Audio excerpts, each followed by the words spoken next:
سیرت کے پچھلے پارٹ میں ہم نے ذکر کیا کہ بعثت کے 10ویں سال میں حج کے موقع پر یثرب سے آئے 6 افراد کے گروپ نے منی میں اسلام قبول کر لیا۔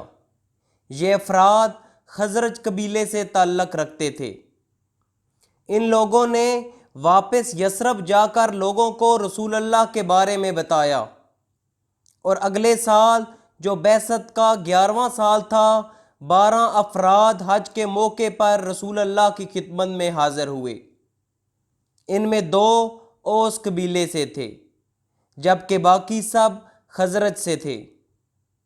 انہوں نے رسول اللہ سے بیعت کی، جس کو پہلی بیعت عقبہ کہتے ہیں۔ اس بیعت کے کوئی سیاسی عزائم نہ تھے، بلکہ یہ اخلاقیات اور دینیات کا حلف تھا۔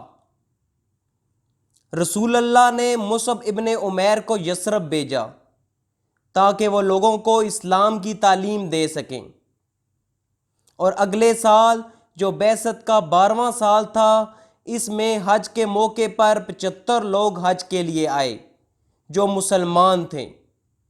انہوں نے منی میں رسول اللہ سے بیعت کی، جس میں انہوں نے رسول اللہ صلی اللہ علیہ وآلہ وسلم کو اپنے خاندان کی طرح تحفظ دینے کا وعدہ کیا اور ان کی ہر طرح سے مدد کا حلف اٹھایا۔ اس بیعت میں 73 مرد اور 2 عورتیں شریک ہوئیں۔ اس کو دوسری بیعت عقبہ کہا جاتا ہے۔ ابن ہشام میں روایت ہے کہ جب یہ حلف جاری تھا تو لوگوں نے ایک اونچی آواز سنی۔ یاد رہے یہ بیعت رات کے آخری پہر میں لی جا رہی تھی۔ صحرا میں مکمل خاموشی تھی، ایک آواز دور تک سنی جا سکتی تھی۔ معاہدہ مکمل ہو چکا تھا اور اب لوگ بکھرنے ہی والے تھے کہ ایک شیطان کو اس کا پتہ لگ گیا۔ چونکہ یہ انکشاف بالکل آخری لمحات میں ہوا تھا اور اتنا موقع نہ تھا کہ یہ خبر چپکے سے قریش کو پہنچا دی جائے اور وہ اچانک اس اجتماع کے شرکا پر ٹوٹ پڑیں اور انہیں گھاٹی ہی میں جا لیں۔ اس لیے اس شیطان نے جٹ ایک اونچی جگہ کھڑے ہو کر نہایت بلند آواز سے، جو شاید ہی کبھی سنی گئی ہو، یہ پکار لگائی: خیمے والو، محمد کو دیکھو، اس وقت بددین اس کے ساتھ ہیں اور تم سے لڑنے کے لیے جمع ہیں۔ رسول اللہ صلی اللہ علیہ وآلہ وسلم نے فرمایا: یہ عزب ابن عزیب ہے، یہ اس گھاٹی کا شیطان ہے۔ او اللہ کے دشمن سن، اب میں تیرے لیے جلد ہی فارغ ہو رہا ہوں۔ جب بیعت کرنے والے لوگوں نے یہ سنا تو انہوں نے کہا: یا رسول اللہ، کیوں نہ ہم اسی وقت ان لوگوں پر حملہ کر دیں؟ ہم 75 لوگ ہیں اور ان کے پاس ہتھیار بھی نہیں ہیں۔ یاد رہے حج پہ آنے والے لوگ اپنے ساتھ ہتھیار نہیں لا سکتے تھے۔ رسول اللہ صلی اللہ علیہ وآلہ وسلم نے کہا: مجھے اس کا حکم نہیں ہے کہ لوگوں کو اس طرح قتل کروں۔ اس کے بعد رسول اللہ نے لوگوں سے کہا کہ اپنے ڈیروں پر چلے جائیں۔ بیعت مکمل ہو چکی تھی تو یہ لوگ چپکے سے اپنے خیموں میں چلے گئے، یہاں تک کہ صبح ہو گئی۔ یہ خبر قریش کے کانوں تک پہنچی تو غم و الم کی شدت سے ان کے اندر کہرام مچ گیا، کیونکہ اس جیسی بیعت کے جو نتائج ان کی جان و مال پر مرتب ہو سکتے تھے، اس کا انہیں اچھی طرح اندازہ تھا۔ چنانچہ صبح ہوتے ہی ان کے رؤساء اور اکابرین کے ایک بھاری بھرکم وفد نے اس معاہدے کے خلاف سخت احتجاج کے لیے اہل یثرب کے خیموں کا رخ کیا اور جا کر کہا: خزرج کے لوگوں، ہمیں معلوم ہوا ہے کہ آپ لوگ ہمارے اس صاحب کو ہمارے درمیان سے نکال لے جانے کے لیے آئے ہیں اور ہم سے جنگ کرنے کے لیے اس کے ہاتھ پر بیعت کر رہے ہیں۔ حالانکہ کوئی عرب قبیلہ ایسا نہیں جس سے جنگ کرنا ہمارے لیے اتنا زیادہ ناگوار ہو جتنا آپ حضرات سے ہے، لیکن چونکہ مشرکین خزرج اس بیعت کے بارے میں سرے سے کچھ جانتے ہی نہ تھے، کیونکہ یہ مکمل رازداری کے ساتھ رات کی تاریکی میں زیر عمل آئی تھی، اس لیے ان مشرکین نے اللہ کی قسم کھا کر یقین دلایا کہ ایسا کچھ ہوا ہی نہیں ہے، ہم اسی طرح کی کوئی بات سرے سے جانتے ہی نہیں۔ بالآخر یہ وفد عبداللہ بن ابی ابن سلول کے پاس پہنچا، وہ بھی کہنے لگا یہ باطل ہے، ایسا نہیں ہوا ہے، اور یہ تو ہو ہی نہیں سکتا کہ میری قوم مجھے چھوڑ کر اس طرح کا کام کر ڈالے۔ اگر میں یثرب میں ہوتا تو بھی مجھ سے مشورہ کیے بغیر میری قوم ایسا نہ کرتی۔ باقی رہے مسلمان تو انہوں نے کنکھیوں سے ایک دوسرے کو دیکھا اور چپ سادھ لی، ان میں سے کسی نے ہاں یا نہیں کے ساتھ زبان ہی نہیں کھولی۔ آخر رؤساء قریش کا رجحان یہ رہا کہ مشرکین کی بات سچ ہے، اس لیے وہ نامراد واپس چلے گئے۔ یہ ظاہر کر رہا ہے کہ یثرب کے مسلمان اپنا ایمان مضبوط کر رہے تھے۔ یثرب کے مسلمان جنہیں ہجرت کے بعد انصار کہا گیا، حالانکہ دوسری بیعت عقبہ میں یہ شک تھی کہ وہ کسی بھی حملے کی صورت میں آپ صلی اللہ علیہ وآلہ وسلم کا دفاع کریں گے، لیکن انہوں نے نہ صرف اس موقع پر کہا کہ ہم کیوں نہ ان لوگوں پر حملہ کر دیں، بلکہ آگے جا کر ہم ذکر کریں گے کہ جنگ بدر کے موقع پر بھی انصار نے کوئی اعتراض نہ کیا، حالانکہ جنگ بدر دفاعی نہیں تھی بلکہ رسول اللہ قریش کے قافلے کو پکڑنے کے لیے مدینہ سے روانہ ہوئے تھے۔ انصار کی فضیلت کے بارے میں رسول اللہ کی متعدد حدیثیں ہیں۔ بخاری میں حدیث ہے، رسول اللہ نے فتح مکہ کے بعد فرمایا، اگر ہجرت کا معاملہ نہ ہوتا تو میں انصار میں سے ہوتا۔ یہ ہجرت ہے جو مجھے مکی ہونے پر مجبور کر رہی ہے، کیونکہ میں وہاں پیدا ہوا۔ ایک اور حدیث میں رسول اللہ نے فرمایا، اگر انصار ایک سمت میں جائیں اور تمام دنیا دوسری سمت میں جائے تو میں انصار کی سمت کی طرف جاؤں گا۔ بخاری میں ہے، رسول اللہ نے فرمایا، انصار سے محبت ایمان کا حصہ ہے۔ ایک اور حدیث میں رسول اللہ نے فرمایا، انصار سے نفرت منافق ہونے کی نشانی ہے۔ اس لیے مسلمان ہونے کے ناطے ہمیں تمام صحابہ سے محبت کا حکم ہے۔ ان میں مہاجرین اور انصار کی اپنی اپنی فضیلت ہے۔ ایک اور حدیث میں رسول اللہ نے فرمایا، اے اللہ انصار اور ان کے بچوں کی مغفرت کر۔ فتح مکہ کے بعد جب رسول اللہ نے جنگ حنین اور طائف کے بعد قریش کے سرداروں، حنین اور ثقیف کے لوگوں میں بڑی رقم بانٹی، خصوصی طور پر ثقیف کے لوگ جو رضامندی سے اسلام میں نہ آئے تھے، ان کے ایک سردار کو آپ صلی اللہ علیہ وآلہ وسلم نے مویشیوں سے بھری ہوئی ایک وادی دی۔ اس پر انصار میں یہ احساس ہوا کہ ہم نے تمام جنگوں میں قربانیاں دی اور ہر موقع پر رسول اللہ کے شانہ بشانہ کھڑے رہے، لیکن جب ہر بندے کے حصے کے علاوہ مال کی باری آئی تو دوسرے لوگوں کو ہم پر ترجیح دی گئی۔ یہ فنڈ کمانڈر کا ثوابدیدی فنڈ تھا، کیونکہ ہر جنگجو کا حصہ پہلے دیا جا چکا تھا، تو آپ صلی اللہ علیہ وآلہ وسلم نے ان مخصوص سرداروں اور لوگوں کو دیا جن کا ایمان کمزور تھا۔ جیسا کہ ہم جانتے ہیں کہ زکوٰۃ کا ایک مصرف مولۃ فی القلوب ہے، جس کا مطلب ہے کہ وہ لوگ جن کو زکوٰۃ کی رقم دے کر اسلام کی طرف راغب کیا جا سکتا ہے۔ جب ایک قبیلے کے سردار کو رسول اللہ نے بہت مال مویشی دیے تو وہ اپنے لوگوں کے پاس گیا اور کہا، اے میرے لوگو، اسلام قبول کرو۔ کیونکہ واللہ میں ایسے آدمی سے ملا ہوں جسے غربت کا ڈر نہیں اور مال سے محبت نہیں، وہ نبی ہی ہو سکتا ہے۔ اس طرح اس رقم اور مال سے یہ فائدہ ہوا کہ اس سردار نے اپنے لوگوں کو اسلام قبول کرنے کا کہا، اور اس سردار کا بھی دل اسلام کی طرف مانوس ہو گیا کہ کوئی دنیاوی آدمی اتنا مال بغیر کسی غرض کے نہیں دے سکتا، یہ ضرور رسول اللہ ہیں۔ جب انصار نے اپنے دل میں یہ چیز محسوس کی اور رسول اللہ کو اس کا علم ہوا تو آپ صلی اللہ علیہ وآلہ وسلم نے انصار کو بلایا۔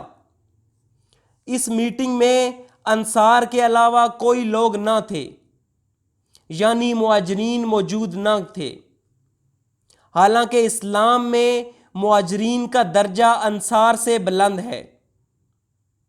جب بھی اللہ نے قرآن میں دونوں کا ذکر کیا ہے، مہاجرین کا ذکر انصار سے پہلے آیا ہے۔ جب انصار جمع ہوئے تو رسول اللہ نے کہا، اے انصار، کیا میں نے آپ لوگوں کو دوسروں پر فوقیت دے کر منتخب نہیں کیا؟ کیا میں نے اپنے لوگوں کو تمہارے لیے نہیں چھوڑا؟ پھر آپ صلی اللہ علیہ وآلہ وسلم نے یہ حدیث وہاں بیان کی جس کا ہم ذکر کر چکے ہیں کہ اگر ہجرت کا معاملہ نہ ہوتا تو میں انصار میں سے ہوتا۔ اگر انصار ایک سمت کی طرف جائیں اور باقی انسانیت دوسری سمت کی طرف جائے تو میں انصار کی سمت جاؤں گا۔ پھر آپ صلی اللہ علیہ وآلہ وسلم نے یہ خوبصورت جملہ کہا، اے انصار، کیا تم اس سے خوش نہیں کہ وہ لوگ واپس مال، درہم اور دینار کے ساتھ جائیں گے اور تم لوگ رسول اللہ کے ساتھ جاؤ گے؟ سبحان اللہ! اس پر انصار رونے لگ گئے اور کہا، یا رسول اللہ، ہم راضی ہیں۔ رسول اللہ فتح مکہ کے بعد بھی مکہ میں مقیم نہ ہوئے اور وہ واپس مدینہ گئے، کیونکہ انہوں نے دوسری بیعت عقبہ میں اہل یثرب سے وعدہ کیا تھا کہ میرا مرنا جینا آپ کے ساتھ ہے۔ جب رسول اللہ نے کہا، تم لوگ اس پر خوش نہیں کہ لوگ مال اور دولت کے ساتھ واپس جائیں گے اور تم اے انصار رسول اللہ کے ساتھ واپس جاؤ گے؟ اس پر انصار نے کہا، یا رسول اللہ، ہم اس پر راضی ہیں۔ یہ رسول اللہ کی حکمت کو بھی ظاہر کرتا ہے۔ دوسری بیعت عقبہ میں 73 مردوں کے ساتھ 2 عورتیں شریک ہوئیں۔ ان خواتین میں ایک نصیبہ بنت کعب اور دوسری اسماء بنت عمر تھیں۔ اسماء بنت عمر کے بارے میں سیرت کی کتابوں میں تفصیلات موجود نہیں ہیں، جبکہ نصیبہ بنت کعب مشہور صحابی معاذ ابن جبل کی کزن تھیں۔ معاذ ابن جبل کے بارے میں رسول اللہ نے کہا تھا کہ معاذ ابن جبل حلال اور حرام کو سب سے زیادہ جانتے ہیں۔ نصیبہ بنت کعب نے جنگ احد میں حصہ لیا۔ یہ احد میں شدید زخمی ہوئیں۔ انہیں جنگ کے دوران 12 سے زیادہ زخم آئے۔ یہ بیعت رضوان میں شریک تھیں۔ بیعت رضوان کے متعلق سیرت میں آگے جا کر ذکر کریں گے۔ بیعت رضوان میں شریک صحابہ کی بہت فضیلتیں ہیں۔ اس طرح نصیبہ بنت کعب نے دوسری بیعت عقبہ اور بیعت رضوان میں شرکت کی، جن میں انہوں نے رسول اللہ سے بیعت کی۔ یہ بہت بڑا اعزاز ہے۔ نصیبہ بنت کعب کے ایک بیٹے مسلمانوں میں خالد بن ولید کی سرپرستی میں جنرل تھے اور انہیں نصیبہ بنت کعب کی آنکھوں کے سامنے شہید کیا گیا۔ ان کے بیٹے خالد بن ولید کے ساتھ ردہ کی جنگوں میں مسلمہ الکذاب کے ساتھ لڑ رہے تھے۔ مسلمہ نے ان کے بیٹے کے نصیبہ کی آنکھوں کے سامنے ٹکڑے کر دیے۔ نصیبہ بنت کعب 60 سال کی تھیں جب انہوں نے رومیوں کے خلاف جنگ میں حصہ لیا۔ یہ جنگ یرموک تھی جس میں نصیبہ کا ہاتھ کٹ گیا۔ اس کے بعد سیرت کی کتابوں میں ان کے بارے میں مزید تفصیل نہیں ہے۔ دلچسپ یہ ہے کہ انہوں نے رسول اللہ کو بیعت دی اور اس بیعت پر قائم رہیں۔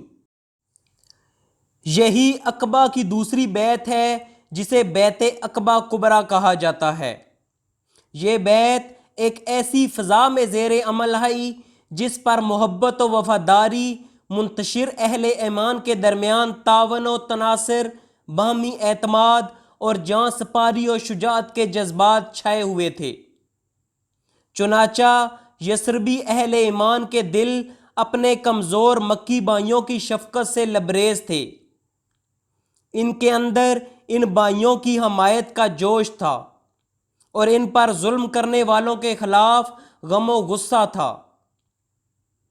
ان کے سینے اپنے اس بھائی کی محبت سے سرشار تھے جسے دیکھے بغیر انہوں نے اللہ کے لیے اپنا بھائی قرار دے لیا تھا، اور یہ جذبات و احساسات محض کسی عارضی کشش کا نتیجہ نہ تھے جو دن گزرنے کے ساتھ ساتھ ختم ہو جاتی ہے، بلکہ اس کا منبع ایمان باللہ، ایمان بالرسول اور ایمان بالکتاب تھا، یعنی وہ ایمان جو ظلم و عدوان کی کسی بڑی سے بڑی قوت کے سامنے سرنگوں نہیں ہوتا، وہ ایمان کہ جب اس کی باد بہاری چلتی ہے تو عقیدہ و عمل میں عجائبات کا ظہور ہوتا ہے۔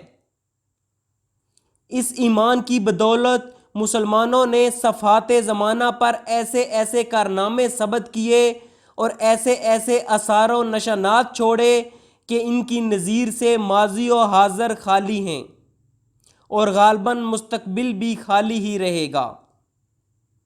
اس طرح دوسری بیعت عقبہ مکمل ہوئی اور اہل یثرب واپس یثرب آ کر رسول اللہ کا بے تابی سے انتظار کرنے لگے۔ دوسری بیعت عقبہ کے بعد رسول اللہ نے مسلمانوں کو یہ اعلان کیا کہ اللہ نے مجھے وہ سرزمین دکھائی ہے جہاں آپ لوگ ہجرت کر کے جائیں گے۔ یہ دو آتش فشاں کے درمیان کھجوروں کی سرزمین ہے۔ یہ دلچسپ ہے کہ مدینہ کے ارد گرد آتش فشاں چٹانیں ہیں۔ ایک روایت کے مطابق رسول اللہ نے اس سرزمین کی نشانیاں بتائیں لیکن اس کا نام نہیں بتایا، جبکہ کچھ دن بعد رسول اللہ نے فرمایا اللہ نے مجھے بتایا ہے کہ یہ سرزمین یثرب ہے۔ ایک اور روایت کے مطابق آپ صلی اللہ علیہ وآلہ وسلم نے فرمایا میں نے سوچا یہ خیبر ہے لیکن یہ یثرب تھی۔ ایک اور روایت کے مطابق آپ صلی اللہ علیہ وآلہ وسلم نے یمن میں ایک جگہ کا بتایا، کیونکہ جزیرہ نما عرب میں صرف 2 جگہ بڑی تعداد میں کھجوروں کے درخت ہیں، ان میں ایک خیبر ہے اور یمن کی وہ جگہ بھی کھجوروں کے درختوں کی وجہ سے مشہور تھی، لیکن ان دونوں جگہوں پر آتش فشاں چٹانیں نہیں تھیں۔ صرف یثرب وہ جگہ تھی جہاں کھجوروں کے درخت اور آتش فشاں چٹانیں تھیں۔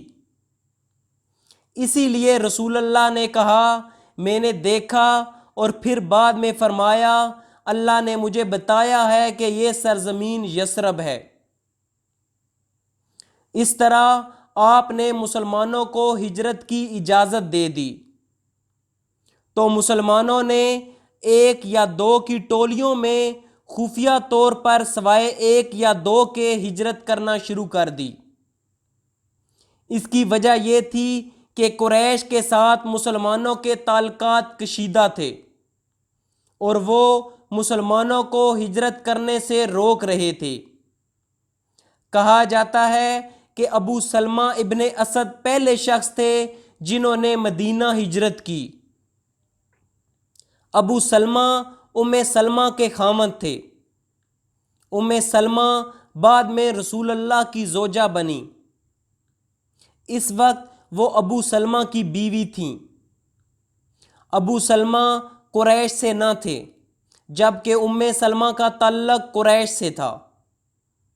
اس وقت یہ عام نہ تھا، لیکن یہ تصور موجود تھا کہ بعض اوقات مرد اپنی قبیلہ چھوڑ کر بیوی کے قبیلے کے ساتھ رہتا تھا۔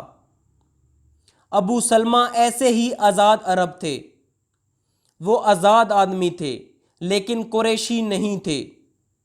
انہوں نے قریش کی ام سلمہ سے شادی کی تھی۔ اسی سلسلے میں وہ مکہ میں مقیم تھے۔ جب قریش کے مظالم مسلمانوں کے خلاف بڑھتے گئے تو ابو سلمہ کو زیادہ اذیتیں دی گئیں کیونکہ وہ قریشی نہ تھے۔ اس طرح ابو سلمہ نے اپنے بیوی بچوں کے ساتھ حبشہ ہجرت کی۔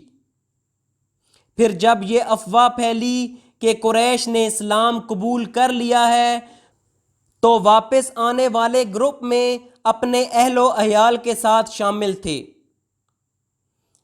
افواہ کے درست نہ ہونے پر حبشہ جانے کے بجائے انہوں نے مکہ میں ہی رہنے کا فیصلہ کیا۔ ابو سلمہ اور ام سلمہ ان لوگوں میں شامل ہیں جنہوں نے دونوں ہجرتیں کیں۔ یاد رہے، حبشہ ہجرت کرنے والے مسلمانوں کی اکثریت حبشہ سے براہ راست دارالاسلام مدینہ آئی تھی۔ بہت ہی کم صحابی تھے جن میں ابو سلمہ اور ام سلمہ شامل تھے جنہوں نے دونوں ہجرتیں کی۔ ایک ہجرت مکہ سے حبشہ تھی، جبکہ دوسری ہجرت مکہ سے یثرب تھی۔ ابو سلمہ کی یہ ہجرت اعلانیہ تھی۔ سب سے پہلے مہاجر حضرت ابو سلمہ رضی اللہ تعالیٰ عنہ تھے۔ انہوں نے ابن اسحاق کے بقول بیت عقبہ کبریٰ سے 1 سال پہلے ہجرت کی تھی۔ ان کے ہمراہ ان کے بیوی بچے بھی تھے۔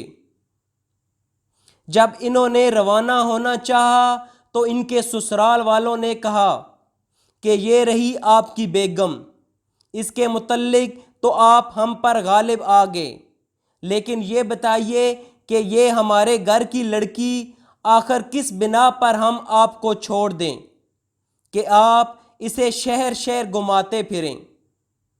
چنانچہ انہوں نے ان سے ان کی بیوی چھین لی۔ اس پر ابو سلمہ کے گھر والوں کو طو آ گیا اور انہوں نے کہا کہ جب تم لوگ نے اس عورت کو ہمارے آدمی سے چھین لیا تو ہم اپنا بیٹا اس عورت کے پاس نہیں رہنے دے سکتے۔ چنانچہ دونوں فریق نے اس بچے کو اپنی اپنی طرف کھینچا، جس سے اس کا ہاتھ اکھڑ گیا۔ اس پر ام سلمہ چیخ اٹھیں کہ انہیں بچہ لے جانے دو، کیونکہ وہ اپنے بچے کی جان بچانا چاہتی تھیں۔ اس طرح ابو سلمہ کے گھر والے اس بچے کو اپنے پاس لے گئے۔ خلاصہ یہ کہ ابو سلمہ نے تنہا مدینہ کا سفر کیا۔ اس کے بعد حضرت ام سلمہ کا حال یہ تھا کہ وہ اپنے شوہر کی روانگی اور اپنے بچے سے محرومی کے بعد روزانہ صبح صبح البتہ پہنچ جاتی جہاں یہ ماجرا پیش آیا تھا اور شام تک روتی رہتی۔ اسی حالت میں 1 سال سے زیادہ گزر گیا۔ بالآخر ان کے گھرانے کے کسی آدمی کو ترس آ گیا اور اس نے کہا کہ اس بیچاری کو جانے کیوں نہیں دیتے، اسے خواہ مخواہ اس کے شوہر اور بیٹے سے جدا کر رکھا ہے۔ اس پر ام سلمہ سے ان کے گھر والوں نے کہا کہ اگر تم چاہو تو اپنے شوہر کے پاس چلی جاؤ۔ حضرت ام سلمہ رضی اللہ تعالی عنہا نے بیٹے کو اس کے دودیال والوں سے واپس لیا اور مدینہ چل پڑیں۔ اللہ اکبر! کوئی 500 کلومیٹر کی مسافت کا سفر اور ساتھ میں اللہ کی کوئی مخلوق نہیں۔ جب تنعیم پہنچیں جہاں آج مسجد عائشہ ہے تو عثمان بن ابی طلحہ ملے گے۔ عثمان ابن طلحہ قریش کے نوجوان تھے۔ اس وقت وہ مسلمان نہ تھے۔ عثمان ابن طلحہ کسی سفر سے واپس آ رہے تھے۔ انہوں نے ام سلمہ کو اکیلے تنعیم کے پاس دیکھا۔ یہ اکیلی خاتون کے لیے خطرناک تھا۔ عثمان نے کہا، تم کہاں جا رہی ہو؟ ام سلمہ نے کہا، میں اپنے شوہر ابو سلمہ کے پاس جا رہی ہوں۔ عثمان نے کہا، تم اکیلی ہو؟ ام سلمہ نے کہا، میرے ساتھ صرف اللہ کی ذات ہے۔ عثمان نے کہا، واللہ ایسا نہیں ہو سکتا، میں آپ کو یثرب پہنچا کے آؤں گا۔ ام سلمہ کہتی ہیں، میرے خیال میں عربوں میں عثمان ابن طلحہ سے زیادہ شریف آدمی نہیں ہے۔ وہ مکہ سے مدینہ پیدل چل کر اونٹ کی مورک پکڑ کر گئے۔ جب رکنا ہوتا تو وہ اونٹ کو بیٹھنے کا اشارہ کرتے اور وہ آگے جا کر میری طرف اپنی پیٹھ کر لیتے تاکہ میں باپردہ طریقے سے اونٹ سے اتر سکوں۔ انہوں نے پورے راہ مجھ سے بات نہ کی۔ جب میں اونٹ سے اتر جاتی تو وہ مجھے درخت کے نیچے آرام کے لیے چھوڑتے اور خود اونٹ کے پاس سو جاتے۔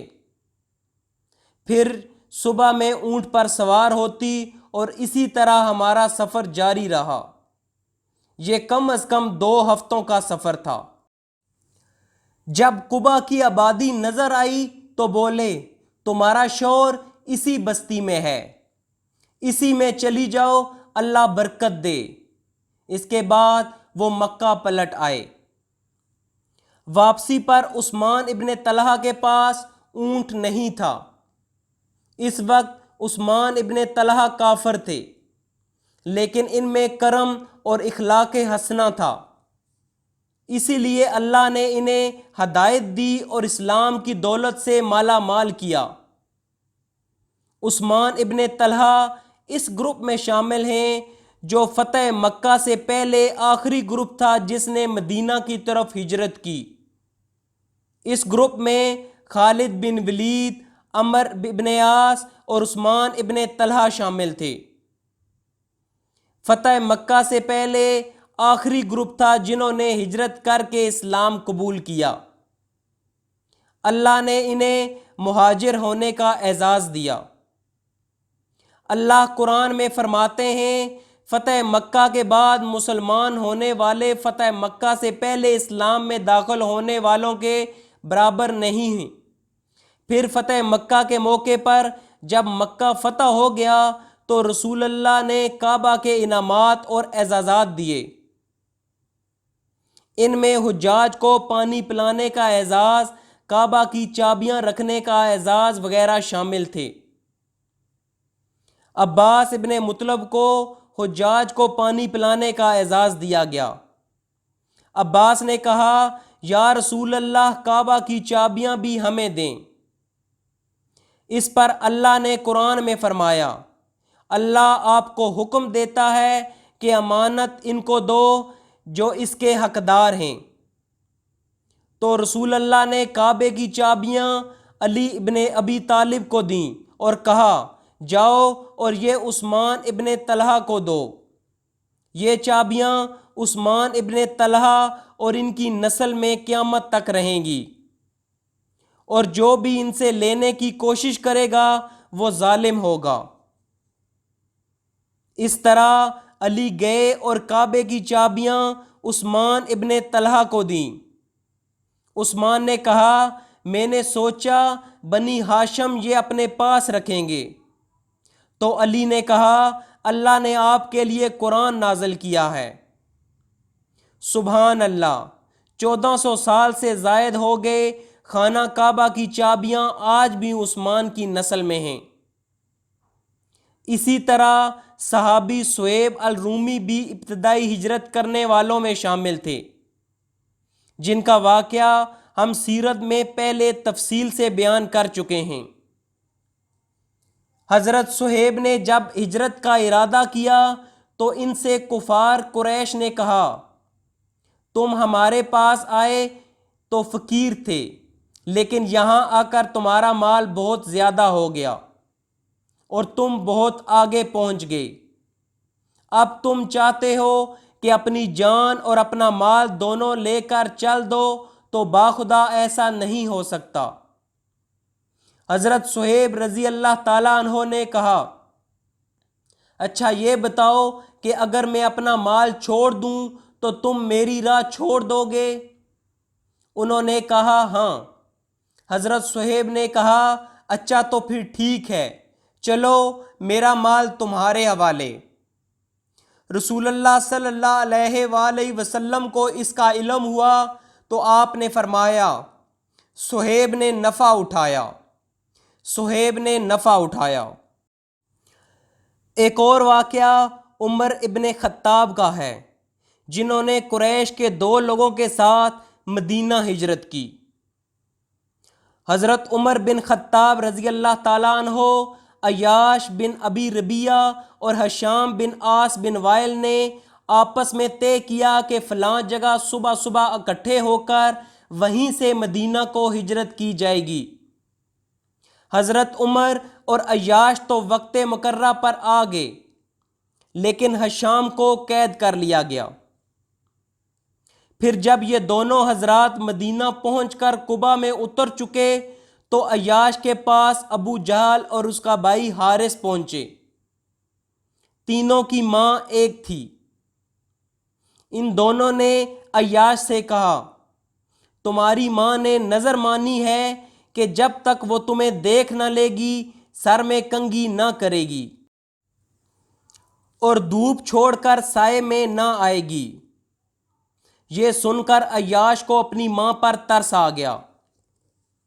حضرت عمر نے یہ کیفیت دیکھ کر عیاش سے کہا، عیاش دیکھو خدا کی قسم یہ لوگ تم کو محض تمہارے دین سے فتنے میں ڈالنا چاہتے ہیں، لہٰذا ان سے ہوشیار رہو۔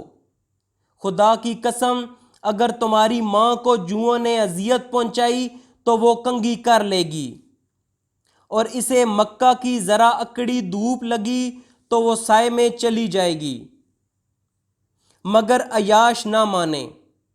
انہوں نے اپنی ماں کی قسم پوری کرنے کے لیے ان دونوں کے ہمراہ نکلنے کا فیصلہ کیا۔ حضرت عمر نے کہا، اچھا جب یہی کرنے پر آمادہ ہو تو میری یہ اونٹنی لے لو، یہ بڑی عمدہ اور تیز رو ہے، اس کی پیٹھ نہ چھوڑنا، اور ان لوگوں کی طرف سے کوئی مشکوک حرکت دیکھو تو بھاگ نکلنا۔ عیاش اونٹنی پر سوار ان دونوں کے ہمراہ نکل پڑے۔ یہ تینوں ایک دوسرے سے باتیں کر کے ہنسی خوشی آ رہے تھے۔ عیاش نہ جان سکے کہ یہ ان کے ساتھ دھوکہ ہو رہا ہے۔ راستے میں ایک جگہ ابو جہل نے کہا، بھائی میرا یہ اونٹ تو بڑا سخت نکلا، کیوں نہ تم مجھے اپنی اس اونٹنی پر پیچھے بٹھا لو؟ عیاش نے کہا ٹھیک ہے، اور اس کے بعد اونٹنی بٹھا دی۔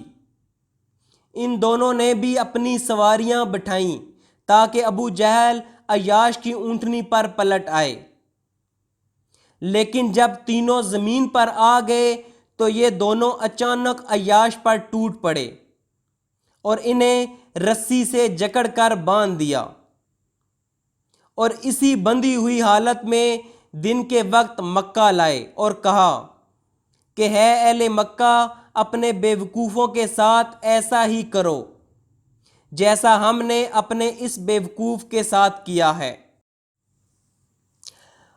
عیاش قید کر لیے گئے۔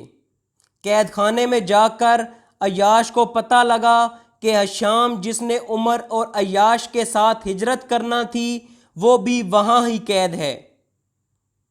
دونوں ایک ہی قید خانے میں تھے۔ جب رسول اللہ نے بعد میں مدینہ ہجرت کی، جس کا ذکر ہم سیرت میں آگے جا کر کریں گے، جب رسول اللہ نے مدینہ ہجرت کی، ان کی پہلی دعائے قنوت حشام، عیاش اور ان صحابہ کے لیے تھی جو مکہ میں قید تھے۔ انہوں نے رکوع سے اٹھ کر دعا کی، اے اللہ عیاش کو بچا، اے اللہ ابن حشام کو بچا، اے اللہ فلاں کو بچا، اے اللہ قریش پر اپنا عذاب بھیج۔ رسول اللہ مکہ میں قید مسلمانوں کے لیے بہت فکر مند تھے۔ آپ مسلمانوں کو کہتے کون عیاش کو بچائے گا، کون ہشام کو بچائے گا، مطلب کہ جا کر قریش کے بیچ سے ان قیدیوں کو چھڑا کر کون لائے گا۔ رسول اللہ یہ کہتے رہے حتیٰ کہ الولید ابن الولید جو خالد بن ولید کے بھائی تھے، انہوں نے کہا میں کروں گا یا رسول اللہ۔ اس طرح وہ رات کو مکہ سفر کر کے گئے۔ اللہ کی مدد سے انہوں نے قید خانے کا سراغ لگا لیا جہاں عیاش اور ہشام قید تھے۔ آدھی رات کو الولید قید خانے میں داخل ہوئے، ان کی ہتھکڑیاں کھولیں اور واپس ان کو مدینہ لے آئے۔ مکہ میں داخل ہونا مدینہ سے آئے کسی بھی مسلمان کے لیے خطرے سے خالی نہ تھا۔ الولید قید خانے میں دیوار پھلانگ کر داخل ہوئے اور 2 مسلمان قیدیوں کو بچا کر مدینہ لے آئے۔ ہشام اور عیاش مشہور صحابی بنے۔ ہشام بہت بہادر جنگجو تھے، وہ رومیوں کے خلاف جنگ یرموک میں لڑتے ہوئے شہید ہوئے۔ ایک اور ابتدائی ہجرت کا واقعہ عمر بن خطاب کا ہے، جس سے ان کی بہادری بھی ظاہر ہوتی ہے۔ علی ابن ابی طالب سے روایت ہے کہ میں عمر کے سوا کسی کو نہیں جانتا جس نے ہجرت سب کے سامنے کی ہو۔ ہر کوئی رات کے اندھیرے میں یا خفیہ طور پر ہجرت کر رہا تھا، کیونکہ خطرہ تھا کہ قریش اس کی راہ میں رکاوٹیں ڈالیں گے۔ عمر نے اپنا سامان باندھا، اپنے آپ کو مسلح کیا، اپنی ڈھال پہنی، تیر کمان تیار کیے اور کعبے میں گئے، طواف کیا اور پھر اعلان کیا، ہے اہل مکہ، تم میں سے جو بھی چاہتا ہے کہ اس کی ماں اسے کھو دے یا اس کے بچے یتیم ہو جائیں یا اس کی بیوی بیوہ ہو جائے تو جان لے میں مدینہ ہجرت کرنے لگا ہوں۔ وہ مجھے مکہ سے باہر فلاں وادی میں ملے۔ یہ واحد آدمی تھے جو ہجرت کھلے عام سب کو بتا کر رہے تھے۔ عمر کے اس چیلنج کو کسی نے قبول نہ کیا۔ یہ واقعہ عمر کی بہادری بتاتا ہے۔ اسی لیے اللہ کے نبی نے عمر کے لیے دعا کی تھی، اے اللہ ان دونوں یعنی ابو جہل اور عمر بن خطاب میں سے جو تجھے محبوب ہو اس کے ذریعے اسلام کو طاقت و قوت عطا فرما۔ آپ صلی اللہ علیہ وآلہ وسلم نے فرمایا تو ان دونوں میں سے عمر اللہ کو محبوب نکلے۔ اب ہم رسول اللہ صلی اللہ علیہ وآلہ وسلم کی ہجرت کا ذکر کریں گے۔ سیرت کی کتابوں میں مختلف روایات ہیں، ان میں جو سب سے زیادہ مستند ہے عائشہ رضی اللہ تعالی عنہا صحیح بخاری میں بیان کرتی ہیں۔ عائشہ اس وقت 6 یا 7 سال کی تھیں۔ عائشہ کہتی ہیں جب سے میں نے ہوش سنبھالا تو اپنے والدین کو مسلمان ہی پایا، مطلب جب عائشہ پیدا ہوئیں تو ابو بکر مسلمان تھے۔ عائشہ اپنی بہن اسماء بنت ابی بکر سے چھوٹی تھیں۔ عائشہ اور اسماء کی ماں ایک نہیں تھی۔ اسماء کی ماں مشرک تھی، تو جب ابو بکر نے اسلام قبول کیا تو انہوں نے اسماء کی ماں کو طلاق دے دی اور عائشہ کی ماں سے شادی کر لی۔ عائشہ مزید فرماتی ہیں مجھے یاد نہیں کہ میں نے ایسا دن دیکھا ہو جب رسول اللہ ہمارے گھر نہ آئے ہوں۔ یعنی عائشہ کی ابتدائی یادداشت میں رسول اللہ روزانہ صبح یا شام کو ابو بکر کے گھر آیا کرتے تھے۔ عائشہ کہتی ہیں پھر جب رسول اللہ کو ہجرت کی اجازت ملی اور انہوں نے مسلمانوں کو ہجرت کا بتایا تو ابو بکر نے مدینہ ہجرت کے لیے اونٹ تیار کیا ابو بکر نے رسول اللہ سے ہجرت کی اجازت چاہی۔ تمام مسلمان ہجرت سے پہلے رسول اللہ سے اجازت لیتے تھے۔ رسول اللہ نے ابو بکر کی اجازت کے سوال پر کہا، انتظار کیجئے، مجھے امید ہے کہ اللہ ہمیں اجازت دیں گے۔ اس جواب پر ابو بکر سمجھ گئے کہ رسول اللہ چاہتے ہیں کہ میں ان کے ساتھ ہجرت کروں، جس کی اللہ کی طرف سے اجازت کا وہ انتظار کر رہے ہیں۔ ابو بکر نے کہا، یا رسول اللہ، کیا آپ امید کر رہے ہیں کہ میں آپ کے ساتھ ہجرت کروں؟ رسول اللہ نے کہا، ہاں، میں یہی امید کر رہا ہوں۔ یہ ظاہر کرتا ہے کہ رسول اللہ نے کبھی بھی اللہ کی اجازت اور حکم کے بغیر کوئی اقدام نہیں کیا۔ تمام مسلمان ہجرت کر رہے تھے، لیکن رسول اللہ اپنی ہجرت کا اللہ کی طرف سے حکم کا انتظار کر رہے تھے۔ جب ابو بکر نے یہ سنا تو انہوں نے ایک کے بجائے 2 اونٹ تیار کرنا شروع کیے۔ صحرا میں اونٹ کے ذریعے ہی سفر ہوتا تھا۔ اس پر سفر کے دوران سامان بھی باندھا جاتا تھا، لیکن لمبے سفر کے لیے اونٹ کو کھلا پلا کر موٹا تازہ کیا جاتا ہے۔ ابو بکر نے کہا، میں نے 2 اونٹ 4 مہینے تک تیار کیے۔ علماء کے نزدیک بعثت کے 13ویں سال 26 صفر کو سوموار کے دن رسول اللہ نے ہجرت کی۔ عائشہ اسی حدیث میں بیان کرتی ہیں کہ اسی سوموار کے دن دوپہر کے وقت جب گرمی زوروں پر ہوتی ہے، دوپہر کے وقت لوگ آرام کر رہے تھے۔ عائشہ کہتی ہیں، ہم نے دیکھا کوئی شخص پگڑی سر کے گرد لپیٹے ہوئے آ رہا ہے، حتیٰ کہ ہم نے پہچان لیا کہ یہ رسول اللہ ہیں۔ ہم نے کہا، اس وقت آپ کا آنا ضرور کوئی اہم معاملہ درپیش ہے۔ رسول اللہ صلی اللہ علیہ وآلہ وسلم تشریف لائے، اجازت طلب کی۔ آپ صلی اللہ علیہ وآلہ وسلم کو اجازت دی گئی اور آپ اندر داخل ہوئے۔ پھر ابو بکر سے فرمایا، تمہارے پاس جو لوگ ہیں انہیں ہٹا دو۔ ابو بکر نے کہا، بس آپ کے اہل خانہ ہی ہیں، آپ پر میرے ماں باپ قربان ہوں یا رسول اللہ۔ اس وقت آپ صلی اللہ علیہ وآلہ وسلم کا نکاح عائشہ سے ہو چکا تھا۔ آپ نے فرمایا، اچھا تو مجھے روانگی کی اجازت مل چکی ہے۔ ابو بکر نے کہا، ساتھ میں بھی ہے اللہ کے رسول؟ رسول اللہ صلی اللہ علیہ وآلہ وسلم نے فرمایا، ہاں۔ ابن اسحاق میں عائشہ رضی اللہ تعالی عنہا کہتی ہیں، میں نے ابو بکر کو روتے دیکھا۔ میں اس پر یقین نہیں کرتی تھی کہ کوئی خوشی کی وجہ سے روتا بھی ہے، حتیٰ کہ اس دن میں نے ابو بکر کو خوشی سے روتے دیکھا۔ اس کے بعد ابو بکر نے کہا، یا رسول اللہ، میں نے 2 اونٹ تیار کیے ہیں، ان میں سے ایک آپ کے لیے ہے۔ سبحان اللہ!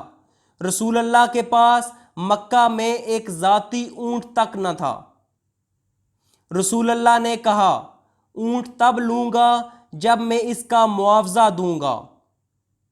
اس طرح ابو بکر کو اس اونٹ کا معاوضہ لینا پڑا۔ عائشہ کی بڑی بہن اسما، جو عائشہ سے تقریباً 15 سال بڑی تھیں، اسما نے کچھ کھانا اور سفر کا سامان تیار کیا تھا۔ جلدی میں انہوں نے سامان اور کھانا اکٹھا کیا، لیکن ان کے پاس اس کو باندھنے کے لیے رسی یا کپڑا نہ تھا۔ اس طرح اسما نے اپنا کمر بند کھولا اور دانت سے اسے آدھا پھاڑ کر سامان باندھا اور باقی ماندہ آدھا اپنی کمر پر باندھ لیا۔ اس لیے انہیں ذات النطاقین کہتے ہیں، یہ ان کا لقب تھا۔ اس وقت ابو بکر کے پاس 5000 درہم تھے۔ ابن اسحاق کہتے ہیں، جب ابو بکر نے اسلام قبول کیا یہ مالدار شخص تھے جن کے پاس 40,000 درہم تھے، اور جب یہ ہجرت کرنے لگے تو 35,000 درہم خرچ ہو چکے تھے۔ یہ رقم ابو بکر نے بلال جیسے لوگوں کو بچانے کے لیے خرچ کی۔ ابو بکر نے اپنی 90% دولت اسلام کے لیے خرچ کر دی۔ جب ابو بکر نے ہجرت کی انہوں نے تمام 5,000 درہم اپنے ساتھ لے لیے۔ جب ابو بکر یہ پیسے ساتھ لے گئے تو ان کے والد ابو قحافہ جو اس وقت کافر تھے، ابو قحافہ نے اسلام قبول فتح مکہ کے موقع پر کیا، جس کا ذکر سیرت میں آگے جا کر کریں گے۔ اس وقت ابو قحافہ اسلام کے دشمن تھے اور وہ اپنے بیٹے ابو بکر پر تنقید بھی کرتے تھے۔ جب ابو بکر رسول اللہ کے ساتھ ہجرت کر کے مکہ سے چلے گئے تو ابو قحافہ اسما کے پاس آئے اور ابو بکر کو برا بھلا کہا کہ وہ اپنی 2 بیٹیوں کو بغیر کسی رقم کے بے یار و مددگار چھوڑ گئے، وہ کیسے باپ ہیں؟ اسما نے ایک برتن لیا جس میں ابو بکر پیسے رکھتے تھے، ان میں جلدی سے کچھ کنکریاں ڈالیں، اس برتن کو کپڑے میں لپیٹ دیا اور کہا دادا جان انہوں نے ہمارے لیے رقم چھوڑی ہے۔ ابو قحافہ نابینا تھے، انہوں نے وہ برتن ہاتھ میں لیا اور وہ برتن بھاری لگا جیسے اس میں پیسے ہیں۔ ابو قحافہ نے کہا اگر ابو بکر نے تم لوگوں کے لیے یہ سب چھوڑا ہے تو پھر ٹھیک ہے۔ اگرچہ اسما نے کہا ابو بکر نے ہمارے لیے ایک پیسہ بھی نہ چھوڑا تھا۔ اس کی وجہ یہ تھی کہ ابو بکر ایک پیسہ رسول اللہ کے لیے لے جانا چاہتے تھے۔ وہ جانتے تھے کہ مکہ میں انہیں کوئی نہ کوئی کھانے پینے کی ضرورت کی چیزیں دے دے گا، وہ اہل مکہ کے درمیان بھوکے نہ رہیں گے۔ یہ بخاری میں حدیث تھی جسے سب سے مستند جانا جاتا ہے۔ مسند امام احمد میں ابن عباس کہتے ہیں اللہ نے قرآن میں آیت نازل کی جو ہجرت کی رات کو بیان کر رہی ہے۔ یہ سورۃ انفال کی آیت نمبر 30 ہے۔ اس آیت میں اللہ فرماتے ہیں وہ وقت بھی یاد کرنے کے قابل ہے جب کہ منکرین حق تیرے خلاف تدبیریں سوچ رہے تھے کہ تجھے قید کر دیں یا قتل کر ڈالیں یا جلا وطن کر دیں۔ وہ اپنی چالیں چل رہے تھے اور اللہ اپنی چالیں چل رہا تھا، اور اللہ سب سے بہترین چال چلنے والا ہے۔ ابن عباس کہتے ہیں یہ آیت اس رات کے بارے میں بتاتی ہے۔ اس رات کیا ہوا؟ قریش دار ندوہ میں اکٹھے ہوئے۔ یہ رات کا وقت تھا اور میٹنگ خفیہ تھی۔ بنو ہاشم کے علاوہ قریش کے تمام قبائل کے نمائندگان اس میٹنگ میں شامل تھے۔ بنو ہاشم کا سردار جو ابو لہب تھا اس میٹنگ میں مدعو نہیں تھا، حالانکہ ابو لہب کا دل قریش کے ساتھ تھا، لیکن بنو ہاشم کو مدعو کرنا پورے منصوبے کو خطرے میں ڈال سکتا تھا، کیونکہ جس شخص کے متعلق یہ فیصلہ کرنے جا رہے تھے وہ بنو ہاشم سے تھا اور ابو لہب کا بھتیجا تھا۔ یہ قبائلی عزت کا معاملہ تھا۔ قریش نے مطعم ابن عدی کو بھی اس میٹنگ میں نہیں بلایا تھا۔ مطعم ابن عدی وہ شخص ہے جس نے طائف سے واپسی پر رسول اللہ کو امان دی اور مکہ میں رہنے دیا۔ یہ مطعم ہی کی امان تھی جس کے تحت رسول اللہ مکہ میں رہ رہے تھے۔ مطعم نے اپنی زبان دی ہوئی تھی۔ عربوں کی روایت کے مطابق وہ خفیہ میٹنگ میں یہ امان واپس نہیں لے سکتے تھے، اسی لیے مطعم ابن عدی کو میٹنگ میں نہیں بلایا گیا۔ قتادہ جو کہ تابعی ہیں، وہ اس رات کے بارے میں بیان کرتے ہیں کہ درمیانی رات میں ایک بوڑھا شخص آیا اور دروازے پر دستک دی۔ جب قریش نے دروازہ کھولا تو انہوں نے اس شخص کو نہ پہچانا۔ انہوں نے پوچھا، آپ کون ہیں؟ بوڑھے شخص نے کہا، میں اہل نجد کا ایک شیخ ہوں، مجھے خبر ہوئی ہے کہ تمہاری میٹنگ ہو رہی ہے، مجھے آنے کی اجازت دیجیے، ہو سکتا ہے میں اپنی حکمت کی وجہ سے تمہیں بہتر مشورہ دے سکوں جو تم کرنے کا ارادہ رکھتے ہو۔ ابن عباس کہتے ہیں یہ شیطان تھا، وہ یقینی بنانا چاہتا تھا کہ اہل قریش میٹنگ میں رسول اللہ کے قتل کا منصوبہ بنائیں۔ جب یہ سب دار ندوہ میں اکٹھے ہوئے تو تجاویز اور حل پیش کیے جانے لگے کہ مسلمان اب دوسری سرزمین میں ہجرت کر گئے ہیں اور ہمیں ڈر ہے کہ اگر محمد کو ہم نے یہاں سے جانے دیا تو یہ لوگ ایسی قوت بن سکتے ہیں جو مکہ کے لیے خطرہ بن جائے گی، کیونکہ اس سے پہلے مسلمان مکہ میں تھے اور قریش کی نظروں کے نیچے تھے، لیکن اب وہ لوگ ہجرت کر کے مدینہ جا چکے تھے۔ ابو بکر اور محمد صلی اللہ علیہ وآلہ وسلم باقی رہ گئے تھے۔ ہجرت سے پہلے اسی رات قریش کی میٹنگ ہو رہی تھی اور ہجرت اسی وجہ سے اس رات ہوئی، کیونکہ اللہ نے کہا، انہوں نے چال چلی تو اللہ نے چال چلی۔ قریش اکٹھے ہوئے اور تجاویز پیش کی۔ پہلی تجویز یہ تھی کہ ہم اس شخص کو اپنے درمیان سے نکال دیں اور اپنے شہر سے جلا وطن کر دیں، پھر ہمیں اس سے کوئی واسطہ نہیں کہ وہ کہاں جاتا اور کہاں رہتا ہے، بس ہمارا معاملہ ٹھیک ہو جائے گا اور ہمارے درمیان پہلے جیسی یگانگت ہو جائے گی۔ مگر شیخ نجدی نے کہا، نہیں، خدا کی قسم یہ مناسب رائے نہیں ہے، تم دیکھتے نہیں کہ اس شخص کی بات کتنی عمدہ اور بول کتنے میٹھے ہیں، اور جو کچھ لاتا ہے اس کے ذریعے کس طرح لوگوں کا دل جیت لیتا ہے۔ خدا کی قسم اگر تم نے ایسا کیا تو کچھ اطمینان نہیں کہ وہ عرب کے کسی قبیلے میں نازل ہو اور انہیں اپنا پیرو بنا لینے کے بعد تم پر یورش کر دے اور تمہیں تمہارے شہر کے اندر روند کر تم سے جیسا سلوک چاہے کرے۔ اس کے بجائے کوئی اور تجویز سوچو۔ ابو البختری نے کہا، اسے لوہے کی بیڑیاں میں جکڑ کر قید کر دو اور باہر سے دروازہ بند کر دو، پھر اس کا انجام موت ہی ہو۔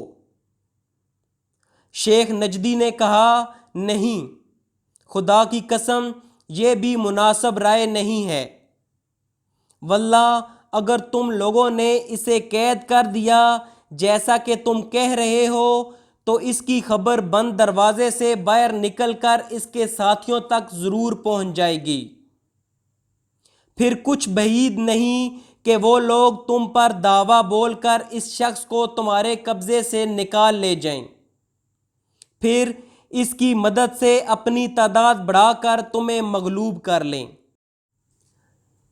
لہٰذا یہ بھی مناسب رائے نہیں، کوئی اور تجویز سوچو۔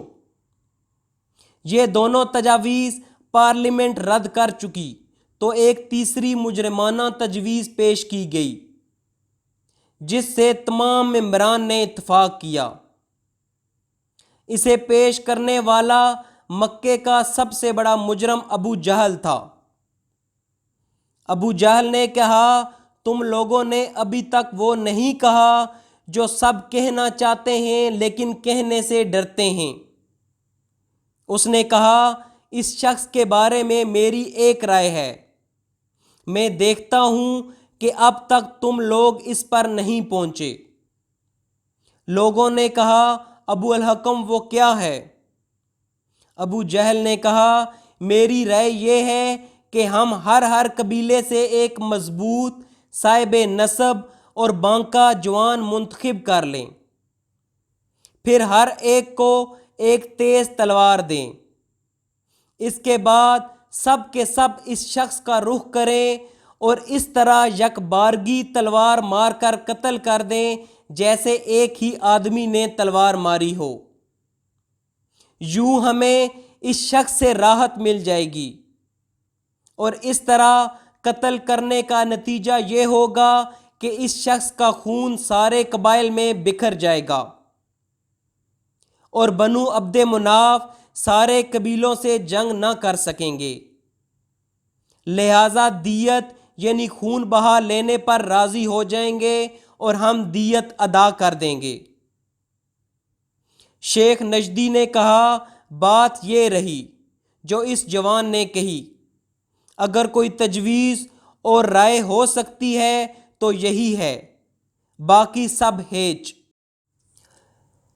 اس کے بعد پارلیمان مکہ نے اس مجرمانہ قرارداد پر اتفاق کر لیا، اور ممبران اس عزم مصمم کے ساتھ اپنے گھروں کو واپس گئے کہ اس قرارداد پر عمل فی الفور کرنا ہے۔ اسی وقت ہر قبیلے کے نمائندے نے اپنے قبیلے سے نوجوان اور مضبوط شخص کو منتخب کیا۔ انہوں نے فوری طور پر یہ گروپ رسول اللہ کے گھر کی طرف بھیجا۔ اسی وقت جبرائیل رسول اللہ کے پاس آئے اور آپ کو قریش کی سازش سے آگاہ کرتے ہوئے بتایا کہ اللہ نے آپ کو ہجرت کی اجازت دے دی ہے۔ اسی دن رسول اللہ نے ابو بکر سے بات کی اور رات کو یہ واقعہ پیش آیا، اور رسول اللہ کو کہا گیا کہ اسی رات میں آپ کو ہجرت کرنی ہے۔ ابن اسحاق کا بیان ہے کہ جب رات ذرا تاریک ہو گئی تو یہ لوگ گھات لگا کر نبی کے دروازے پر بیٹھ گئے کہ آپ سو جائیں تو یہ لوگ آپ پر ٹوٹ پڑیں۔ ان لوگوں کو پورا وثوق اور پختہ یقین تھا کہ ان کی یہ ناپاک سازش کامیاب ہو کر رہے گی۔ بہرحال اس سازش کے نفاذ کے لیے آدھی رات کے بعد کا وقت مقرر تھا، اس لیے یہ لوگ جاگ کر رات گزار رہے تھے اور وقت مقررہ کے منتظر تھے، لیکن اللہ اپنے کام پر غالب ہے، اسی کے ہاتھ میں آسمانوں اور زمین کی بادشاہت ہے، وہ جو چاہتا ہے کرتا ہے، جسے بچانا چاہے کوئی اس کا بال بیکا نہیں کر سکتا، اور جسے پکڑنا چاہے کوئی اس کو بچا نہیں سکتا۔ چنانچہ اللہ نے اس موقع پر وہ کام کیا جسے ذیل کی آیت کریمہ میں رسول اللہ صلی اللہ علیہ وآلہ وسلم کو مخاطب کرتے ہوئے بیان فرمایا ہے۔ وہ موقع یاد کرو جب کفار تمہارے خلاف سازشیں کر رہے تھے تاکہ تمہیں قید کر دیں یا قتل کر دیں یا نکال باہر کریں، اور وہ لوگ داؤ چل رہے تھے اور اللہ بھی داؤ چل رہا تھا، اور اللہ سب سے بہتر داؤ والا ہے۔ بہرحال قریش اپنے پلان کے نفاذ کی انتہائی تیاری کے باوجود فاش ناکامی سے دوچار ہوئے۔ رسول اللہ صلی اللہ علیہ وآلہ وسلم اس وقت خدیجہ کے گھر میں رہتے تھے، آپ کے ساتھ علی رہتے تھے۔ علی رسول اللہ کے گھر میں ہی پلے بڑھے۔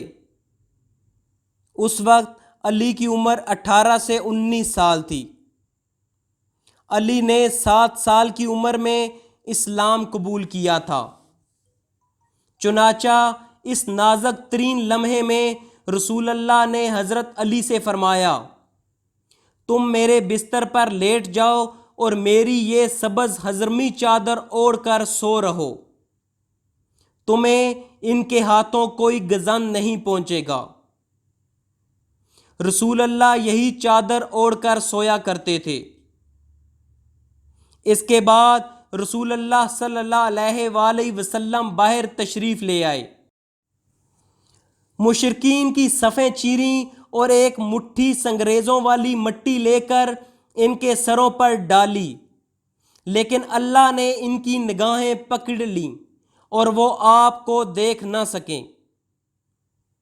اس وقت آپ صلی اللہ علیہ وآلہ وسلم یہ آیت تلاوت فرما رہے تھے: ہم نے ان کے آگے رکاوٹ کھڑی کر دی اور ان کے پیچھے رکاوٹ کھڑی کر دی، پس ہم نے انہیں ڈھانک لیا ہے اور وہ دیکھ نہیں رہے ہیں۔ اس موقع پر کوئی بھی مشرک باقی نہ بچا جس کے سر پر آپ نے مٹی نہ ڈالی ہو۔ اس کے بعد آپ صلی اللہ علیہ وآلہ وسلم ابو بکر کے گھر تشریف لے گئے۔